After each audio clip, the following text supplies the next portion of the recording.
Well, first off, thank God that we have started camp because I was ready, our staff was ready, administration was ready, I know Pirate Nation was ready, but most of all, our team was ready.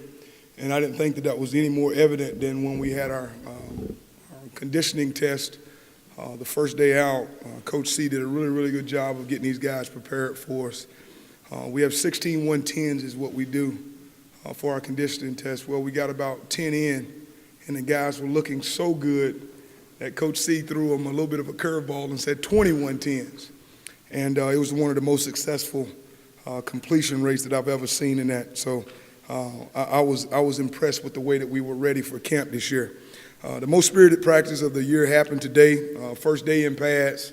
It was back and forth earlier, and then our defense surged and won today. I thought we've accomplished a lot in the first 3 days of camp. We've got a lot of new faces, a lot of new bodies, a lot of new personalities. So we started with some camp objectives, and our camp objectives were, number one, to develop team chemistry. And we talked about that chemistry not happening on the football field. Our team chemistry will happen away from the football field. And our team is doing a really, really good job. Our coach is doing a good job of when they leave the field, making sure that we create the kind of environment that is conducive to winning. Our number two and final camp objectives was finally just to develop fundamental techniques to compete at the highest level and compete for an AAC championship. Those are the only objectives we have coming in because we know our people and we know the system that now we've put into place. Our season area for improvement that we brought our guys, which are different than our objectives, were to win the turnover battle. That's as a team. And I told each one of our coaches, our staff members, our players that starts with you and it starts with me. It starts with every single person in the building, whether it's offense, defense, special teams. We've got to win the turnover battle. If you do your research, a team that turns the ball over as much as we did last year and have as few takeaways as we did last year always has a huge bounce back the next year, and we're looking forward to that bounce back. So we've got to do a better job there. Offensively, our area for improvement that we really want to focus on is we want better red zone efficiency. The way that we do that are three things: no penalties, no mental errors, and no turnovers. We know that they're going to occur, but we're going to shoot for those. And our kids know that. If you talk about our turnovers, you got to pay close attention to our turnovers and where they happen. A good majority of them happen in critical times in the game, and then there's also a few that happen inside of the 10-yard line in situations early in the season that could have had a direct impact on our season as we begin in the first 6 games of the year. On defense, our area of improvement that I brought to our team was to stop the explosive plays. And the way that we're going to stop the explosive plays are simple. In the run game, everybody thinks that you stop explosive plays by playing great front defense. We're going to have great DB tackles. We tried to address that in the offseason in recruiting, whether it was high school recruiting, junior college recruiting, or grad transfer recruiting. Our coaches did a good job. We're going to be a better tackling team, not just because of talent, but also because of the way that we're teaching it. But we've got to have a better defense against explosive runs, and it's going to start with the way that we tackle the football, the defensive back position. Everybody thinks that our explosive plays that we are going to stop in the pass game is directly connected to the corners and our safeties, just slightly. The way that we plan on addressing that in our explosive plays and being able to stop it is we're going to get more D-line pressure, more D-line sacks, which is going to get that ball out in 2-9 and below, and we're not going to let guys sit back there with the ball and just throw it all over the field on our DBs staying in coverage forever. So both of those guys teams work kind of hand in hand there. And then run and pass, explosive plays, we've got to do a better job at linebacker communication. And we think that we can get that done because of Jordan Williams. We're putting a lot on him. Last year he knew how to communicate, he knew what to communicate. Now he knows how to communicate it. Whether he's demonstrative or he's helping somebody, bringing them up, or bringing a safety up or sending a safety back, he knows how to get it done now. And those things are the areas for improvement we're spending a lot of time concentrating on, and we're really, really happy with where we are after day 3. And then special teams, our season area for improvement in special teams. We've got to be a we, not me team in special teams.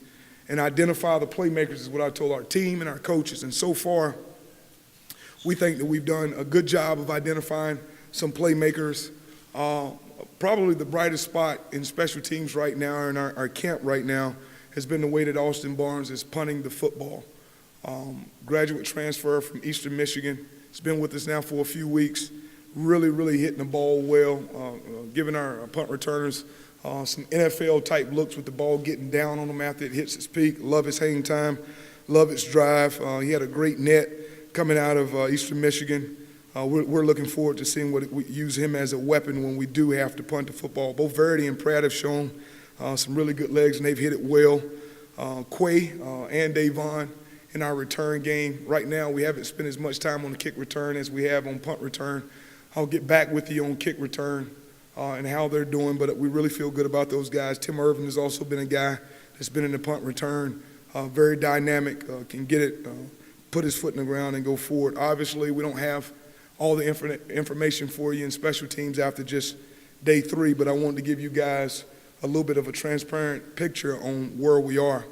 Right after that, I wanted to move into our injuries because I'm going to try to give you guys as much information as we move through camp right up into that last game, right up to the last week before the game, so that we can make sure that you guys know what's going on. But also, when we get to that first week of the game week, then I'm going to get a little closer to the vest. But right now, pre-camp, the guys that we've had out, Demaje Bailey, lower leg injury, Malik Gray, lower leg injury, Kobe Gore back, Chandon Hickerson, lower leg injury, Trey Hicks, lower leg injury. All those are pre-camp, and all those guys we expect to be back. Those are the guys that we do expect to be back. Trayvon Brown, right now we don't know exactly his status. He's not been cleared medically. He is eligible to play this year, and we'll find out more and more as the weeks to come. We hopefully will have him a part of the team this year, and hopefully we'll get him back really quickly, but I can't speak for the medical doctors because I don't have that level of expertise that they do. Also during camp, we had an injury to Blake Prohl. Blake Prohl has done a really good job for us to this point. Unfortunately, yesterday or the day before, my days are kind of running into each other. Blake tore his ACL, and we will miss him definitely on the field. But he's just been a pleasant personality and works really hard and has done everything right. So he'll be a guy that we end up redshirting now. Didn't know if we were going to redshirt him or not, and that just happened to him, and we just got that information back. And we'll pray for his family and pray for him as he's here in his first year, and his first time to go out and practice college football. That happened to him in a non-contact drill. Very unfortunate, but you know what? He's the type of person, and he comes from the type of background that he's going to get over it. And we have his back. Moving from our injuries to eligibility, and this question is going to come up because both Giannis Bowden and Anthony Scott are not in camp right now. They are both ineligible for fall 2017. They will be on the team working when school starts.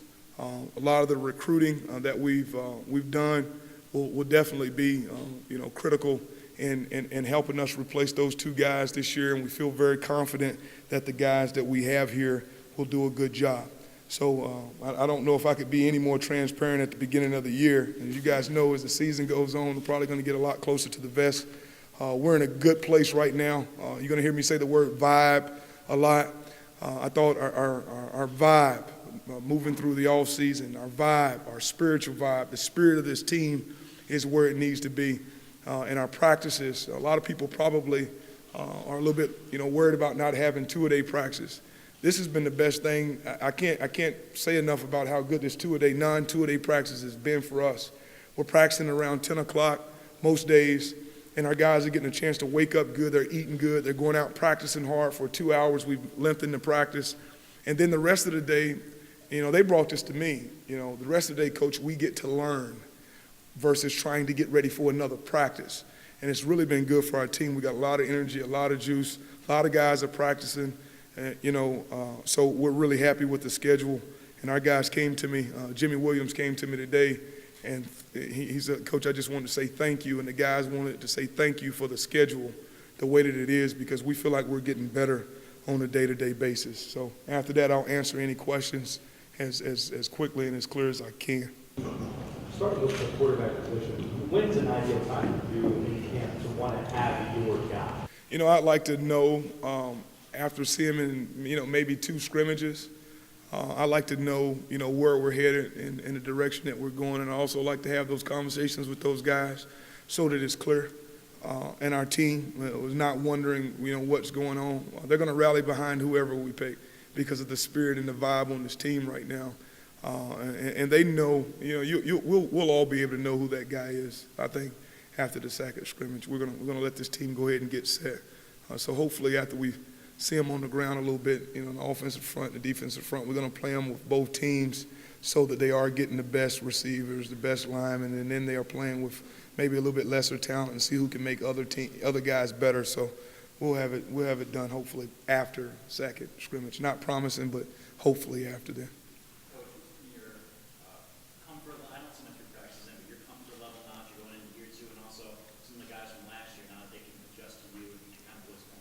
Yeah, it's trust. I think the comfort level deal is just trust between, this staff and them.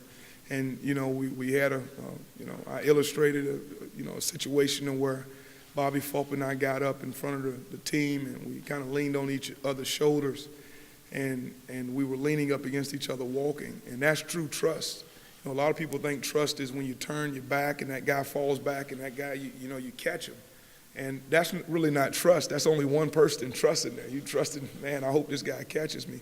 But when you're leaning up against each other, the way that we're leaning up against each other now, that's been the biggest difference. We trust each other. They trust that I'm going to have the schedule for them.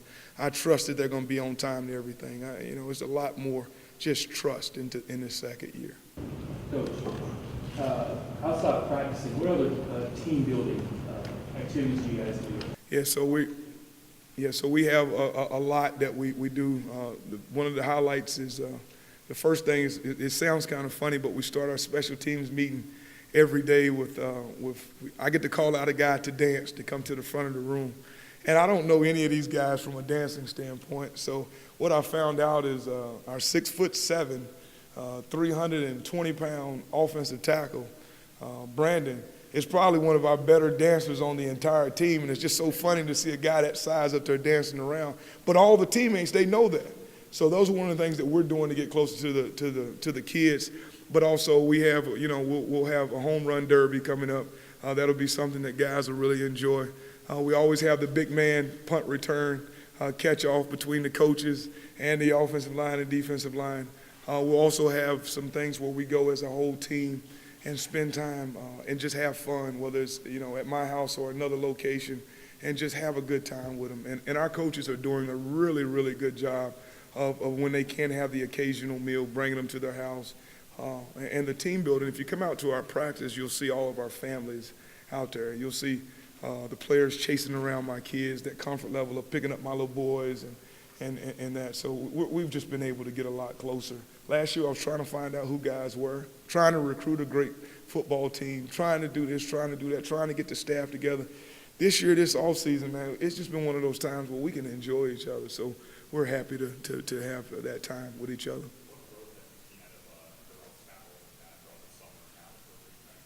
And he's been fantastic. I challenged him. I thought he was about, 11, 12 pounds different than he was when he was at his best. Because I watched him just like everybody else watched him coming out of high school. He was dynamic. He got with, Coach C and started eating the correct way. Now he's at a weight that makes him at the highest level that he's been. His quickness is great.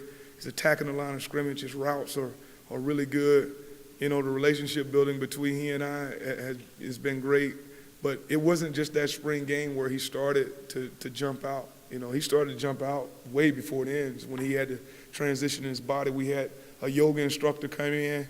He did all the yoga in the world to help his flexibility. You're talking about a guy that he put in the effort and the work because we asked him to. We didn't tell him to, we asked him to. And he just flew up the board. And right now, he's running out there with the first team. You mentioned red zone efficiency. Yeah. How much could Thomas Sirk, given his experience as a short yardage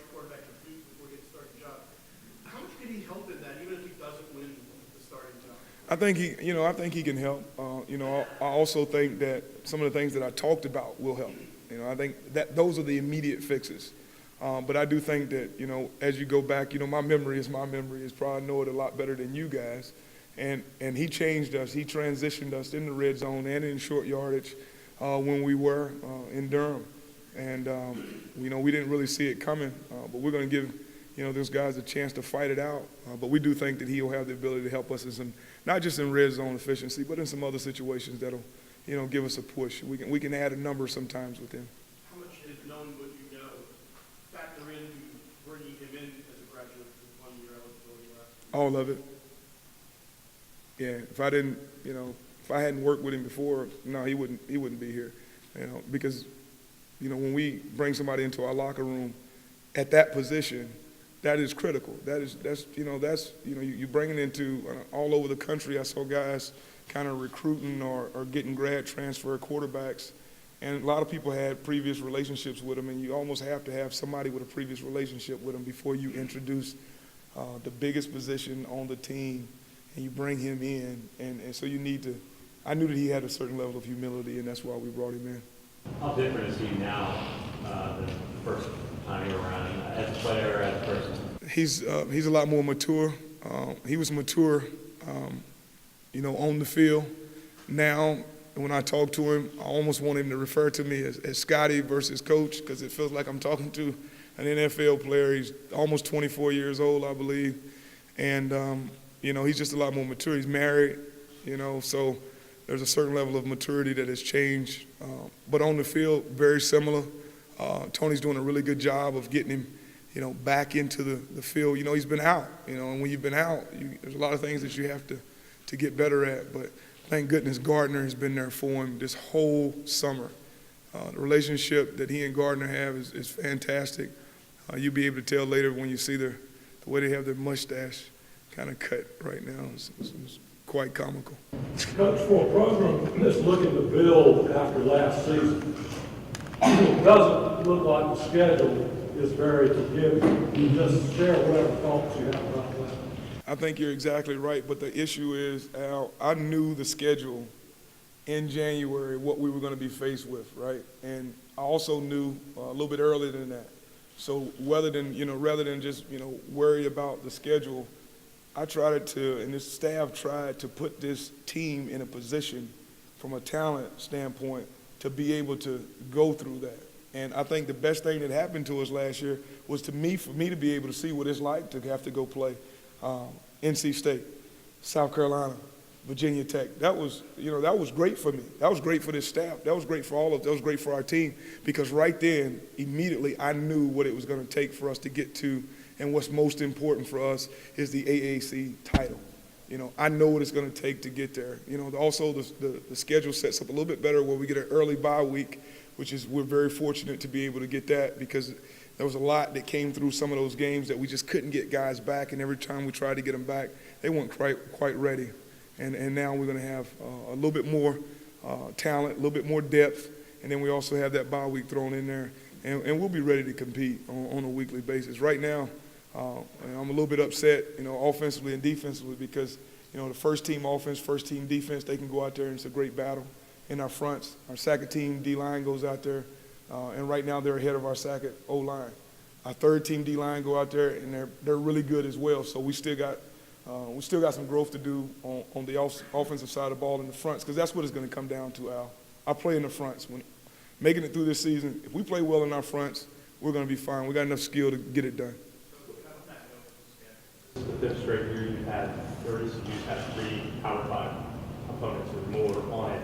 I think from 2018 to 2022, there's no more than 2. How do you find the balance in scheduling out of conference between wanting to challenge yourself while also putting emphasis in the conference? The way that we're moving forward, I think, is the balance. The way, if you look at our schedule coming up, I think that's the balance.